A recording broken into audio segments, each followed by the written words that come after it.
Ya está por ahí Omar Escamilla. Omar, buenas tardes. Muy buenas tardes. ¿Cómo estás, Julio? Bien, Omar. Gracias por esta posibilidad de platicar. Claudia Ocaranza, buenas tardes. Hola Julio, mucho gusto otra vez saludarte. ¿Cómo estás? Bien, bien, bien, Claudia. Claudia, comienzas platicándonos de qué trata este reportaje que han hecho acerca de la Fundación Mexicana para la Salud y cómo empresarios mexicanos y extranjeros interfieren en la generación de políticas públicas de salud en México. Claudia, por favor. Sí, claro, creo que es importante comentar primero que, bueno, el reportaje surge a partir de un documental, o más bien inspirado por un documental del Poder del Consumidor, esta organización que también revisa estos temas de salud pública, y ellos hicieron un documental que se llama El Peor de los Mundos, donde reflejan precisamente un poco de esta parte de Funsalud, de cómo opera a través de estas élites económicas y empresariales, en alianza también con funcionarios y exfuncionarios. A partir de ahí decidimos mirar un poco más a fondo a Funsalud, a la Fundación Mexicana para la Salud, su historia, sus orígenes, y hacer una especie de radiografía. Lo que estamos presentando en realidad es una especie de radiografía sobre cómo Funsalud opera a través de todas estas empresas y empresarios, que muchos se ubican en su Asamblea General de Asociados, al mismo tiempo que se ubican en muchas otras áreas, ¿no? Industrias, justo la gráfica que están proyectando en este momento, por ejemplo, farmacéutica, seguros, el sector alimentario, el sector hospitalario, todos estos actores son asociados y asociadas de la Asamblea General de Funsalud, que es el órgano más importante y es donde se deciden las cosas, por ejemplo. Entonces ellos intentan o hacen iniciativas de ley que en principio pues no habría un problema si no fuera porque hay cierto conflicto de interés y porque muchas veces terminan beneficiando más a los intereses privados de estas mismas élites empresariales, como dices, están en todos lados, ¿no? Terminan beneficiándose a sí mismas, a sus empresas, antes que la salud real de los mexicanos y de las mexicanas. Bien, Claudia. Omar, ¿qué nos dices respecto a este trabajo, este reportaje que han realizado? Sí, pues Julio, muchas gracias por la invitación. En realidad lo que estamos viendo con la Fundación Mexicana para la Salud es una especie de cámara empresarial, ¿no? Que funciona para representar los intereses de sus agremiados. En este caso, la Fundación siempre se ha manifestado y se presenta como una asociación altruista que no tiene injerencia y que no pretende tener injerencia en la elaboración de políticas públicas del sector salud, pero en realidad lo que vemos es que todas las políticas públicas que ha impulsado Funsalud y que continúa impulsando, pues han estado ligadas de una u otra forma al sector que representan, ¿no? En este caso, farmacéuticas, empresas como del sector alimentario que se oponen a los etiquetados frontales. Un ejemplo es, por ejemplo, Empower localizó que 5 de los últimos 10 secretarios de salud pública del gobierno federal han pasado por esta fundación o han ingresado terminando inmediatamente su periodo o han salido, como el caso de Mercedes Juan.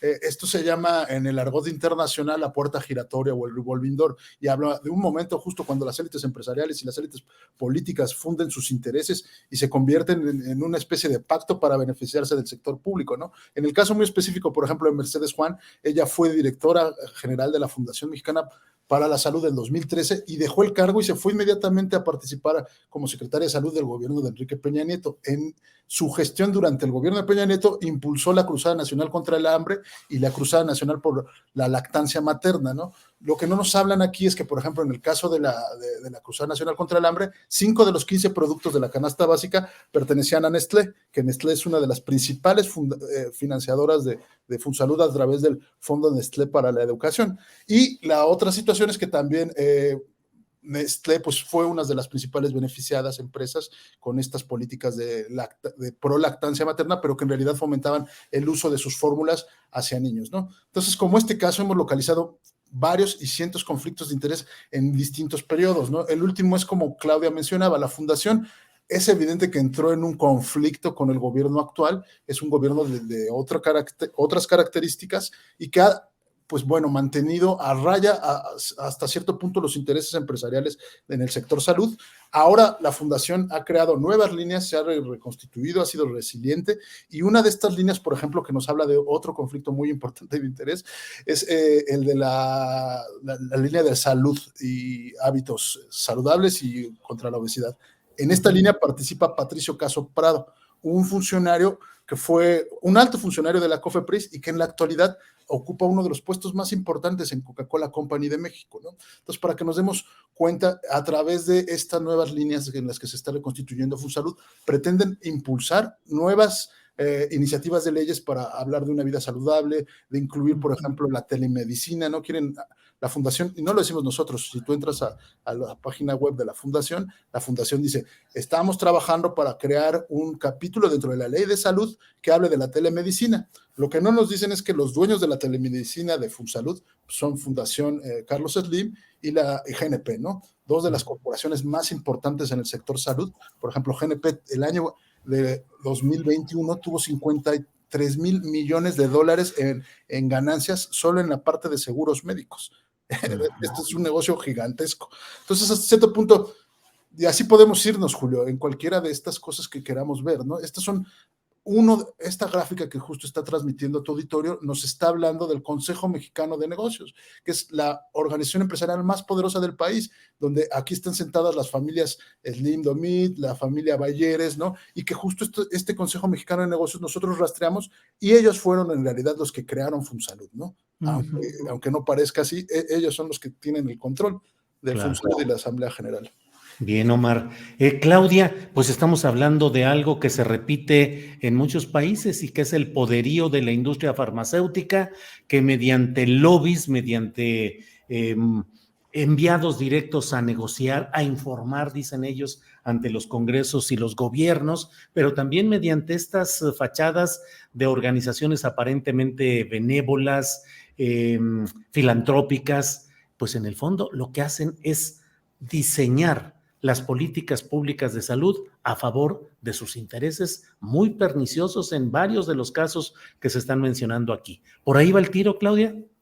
Exactamente por ahí va, y también es importante retomar esto que decía Omar, de la narrativa, digamos, que ha manejado FunSalud todo el tiempo es que pues lo hacen por el bienestar público, ¿no? Por el bienestar de la salud de los mexicanos y las mexicanas. Sin embargo, si vamos un poco más allá y revisamos un poco el fondo de por qué están proponiendo lo que están proponiendo, pues vemos que es para beneficiar a sus intereses privados, ¿no?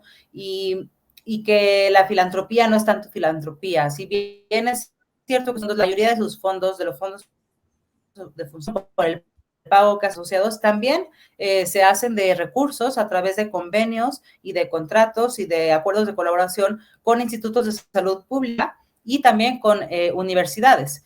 Por ejemplo, Bauer identificó al menos 55 convenios entre ciertas instituciones de salud pública y FunSalud, por ejemplo, el Instituto Nacional de Ciencias Médicas y Nutrición Salvador Subirán. Algunas son donaciones, es decir, alguna cubre esta rama filantrópica de FunSalud, pero otros son casos en los que terminan teniendo ganancias también de estas investigaciones y desarrollos, ¿no? Y muchas veces el resultado de estos convenios o colaboraciones quedan en la opacidad, sin transparencia, precisamente porque se cree que como la fundación es una entidad privada, pues no tendría que tener transparencia o rendición de cuentas. Sin embargo, es la historia de siempre, ¿no? O sea, siempre cuando hay esta transferencia entre el sector público y el sector privado, cuando al momento que entra al sector privado, entonces se piensa que no tendría que haber rendición de cuentas, pero en realidad sí debería haber por dos cosas. Uno, porque a veces esos recursos vienen de lo público, y dos, porque están incidiendo en políticas públicas, en este caso en el tema de salud. Es súper importante y necesario mirar con lupa qué es lo que se pone o qué se acepta, qué pasa, qué no pasa, ¿no? Algo que critican fuertemente precisamente nuestros entrevistados y entrevistadas en el reportaje, así como el poder del consumidor, es esto, el papel que ha jugado FunSalud en la generación de políticas públicas, en las iniciativas de ley, desde inicios de su existencia, ¿no? Desde el 85, y este entrecruzamiento corporativo que da origen precisamente a que las iniciativas pues no beneficien realmente la salud pública, sino sus intereses privados.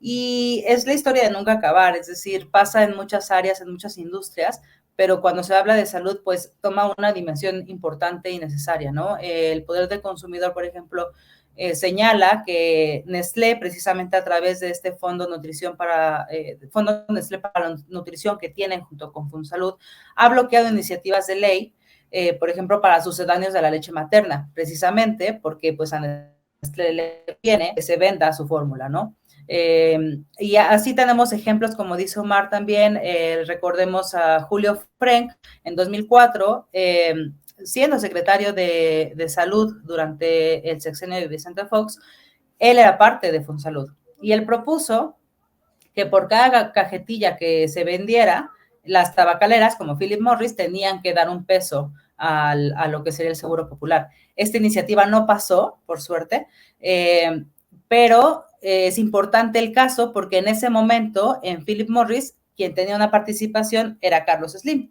Entonces, ejemplos así, digamos que parecen como que no están conectados, en realidad sí se conectan y se conectan porque siempre son estos mismos empresarios, al menos estas élites, las que participan en cada uno de estos espacios, ¿no? Y lo que estamos viendo últimamente en los últimos años es que se están sumando ciertos actores que no son, digamos, de la élite más conocida empresarial, ¿no? O no son grandes nombres empresariales, pero son nuevos actores que tienen más que ver como con el área de tecnologías precisamente, de telemedicina, e incluso corporaciones grandes como Google, por ejemplo, que participa, o Apple, que participan en las áreas de telemedicina para FunSalud. Ahora, Claudia, esa influencia de FunSalud, esa influencia de empresarios relevantes, ¿se mantiene actualmente durante la administración obradorista? No necesariamente. Sí. Adelante, Claudia. Solamente iba a decir que si bien no es tan visible, se mantiene en el sentido en que son ellos quienes siguen teniendo el poder de muchas áreas, ¿no? El Consejo Mexicano de Negocios sigue siendo un órgano que opera como una cámara, que opera en muchos sectores, y el hecho de que no los veamos, digamos, en los reflectores y en los medios y saliendo y hablando, no quiere decir que no estén funcionando, ¿no? Uh-huh. Y también, por ejemplo, algo relevante, ahora que hablaban antes de que entráramos nosotros, que hablaban de TV Azteca y de Salinas, uno de los actores que entró recientemente es precisamente una persona que trabaja en TV Azteca. Entonces, uh-huh, digamos, están encontrando las formas, FunSalud, de tener relevancia en este gobierno, a pesar de que aparentemente hay cierta resistencia del gobierno actual, pero pues eso no impide que sigan haciendo iniciativas de ley, que sigan moviéndose ahí, y no han salido de sus filas estos personajes de la élite empresarial muy importantes, como los Slim, los Bayeres, Claudio X González, ¿no? Escandón Cusi, por ejemplo, siguen ahí y siguen operando. Bien. Omar, sobre este tema o lo que desees agregar ya en esta parte de esta entrevista que hemos tenido. Omar, por favor. Claro, ¿no? Que, o sea, tú mencionaste algo, ¿no? Si seguían teniendo injerencia en el gobierno actual.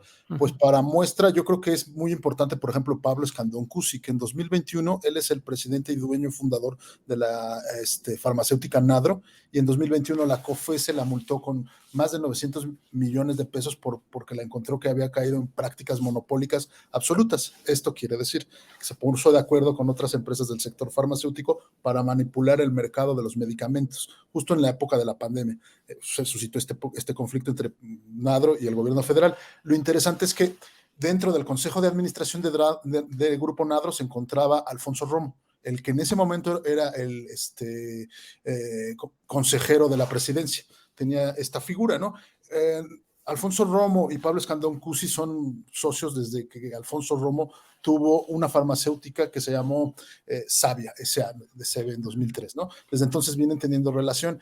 Alfonso Romo también participó, por ejemplo, en FunSalud, y FunSalud, aunque ha perdido cierto peso, lo que estamos viendo es que la transformación de la fundación en líneas de acción obedece justo en tratar de incidir un poco en la próxima elección presidencial, generando algunas iniciativas que ataquen o que puedan ser incorporadas en el Plan Nacional de Salud, ¿no? Creemos que, bueno, desde Empower y desde la sociedad mexicana tiene que ponerse atención en este tipo de fundaciones que se presentan a sí mismas como altruistas, sin lucro, y que en realidad lo que estamos viendo es que, por ejemplo, los últimos 5 secretarios de salud vienen de FunSalud, 19 servidores de alto perfil, estamos hablando de expresidentes de la República, exdirectores generales de Pemex, secretarios de energía como Jesús Reyes Heroles, etcétera, etcétera, han sido parte de la Asamblea General de FunSalud, donde se encuentran solamente los socios, ¿no? FunSalud es un actor fundamental. Recordemos que el mercado de medicamentos en México está avalado en más de 100,000 millones de pesos, ¿no? Entonces, tomar una parte de esto significa tomar una gran proporción de la riqueza. Como dato adicional, para cerrar, quizás, para Nestlé comenzó en el 94 a financiar a la Fundación Mexicana para la Salud. En 2021, México representaba el 5º mayor mercado para Nestlé en todo el mundo, por encima de Brasil, que Brasil duplica nuestra población, y lo representaba con más de 1,400 millones de dólares anuales, la gran mayoría de productos de leche materna, ¿no? Híjole, pues, Omar y Claudia, muchas gracias por esta investigación, gracias por estar con nosotros. Hay que ver luego el enorme mundo de estas corruptelas y de estos intereses en el ámbito de la salud, desde los secretarios de salud, el Partido Verde, los González, los medicamentos similares que con frecuencia no tienen exactamente la cantidad o la calidad deseada en todas estas cosas. Es un mundo que necesita una investigación periodística a fondo como las que ustedes están haciendo. Entonces, Claudia, muchas gracias. Muchas gracias, Julio, por el espacio. Y solamente recordar que pueden leer el reportaje en empowerllc.net y nuestras redes son empowerllc igualmente. Ahí cualquier duda o comentario con gusto los recibiremos. Y otra vez, gracias por el espacio, Julio. Al contrario, Claudia. Omar Escamilla, muchas gracias. Muchas gracias, Julio. Bien, gracias.